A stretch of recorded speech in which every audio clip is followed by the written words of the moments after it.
Okay, so let's talk about Cathedral by Raymond Carver. We are going to start with the plot with this story. We didn't start with the plot and the things they carried, but the plot's working here a little bit differently. It's a little bit more straightforward, so we'll start there. The plot basically does follow a pretty linear chronology, right? We start with the narrator narrating things before the man arrives, then the man arrives, and then it's time. They hang out, and it's all time for them to go to bed. There's a little bit of backstory filler in parts of the story where they're not really flashbacks, but the narrator's filling in things about the past so that we get information.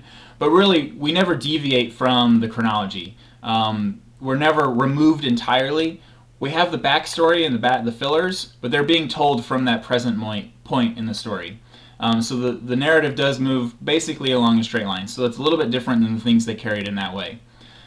When we talk about plot, we need to talk about a couple of things. These are conflict and tension, right? What are the points of conflict? Where's the tension in the story?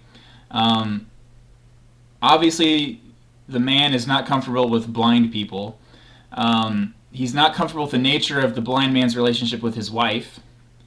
And he's not comfortable with the blind man being in his home, specifically spending the night, right? And I think all three of these things are embodied in that first sentence. So it's a short little sentence at the beginning of the story, but I think it reveals a lot. So if we read that, it's on 106. The blind man, an old friend of my wife's, he was on his way to spend the night. So we don't know in this first sentence that that blindness is really an issue with this guy. He doesn't know how to act around blind people or things, but that becomes clear pretty quickly. An old friend of my wife's. So right away, I don't know how a lot of people feel, but it's sort of like, your girlfriend's old boyfriends or old male friends or your wife's old, male friends. There's probably some sort of tension between you and those people, right? I mean, maybe in an ideal world there's not, but it's not an ideal world, right?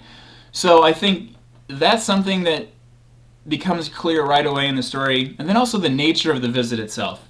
He was on his way to spend the night. And obviously the visit isn't sexual, but just the way he uses the phrase spend the night. I mean, I think, sometimes sexual encounters can be phrased that way. Like, oh, I spent the night with so-and-so. And there's that sort of connotation, right? So we could talk about denotation, which is the dictionary definition of a word or a phrase, the literal meaning.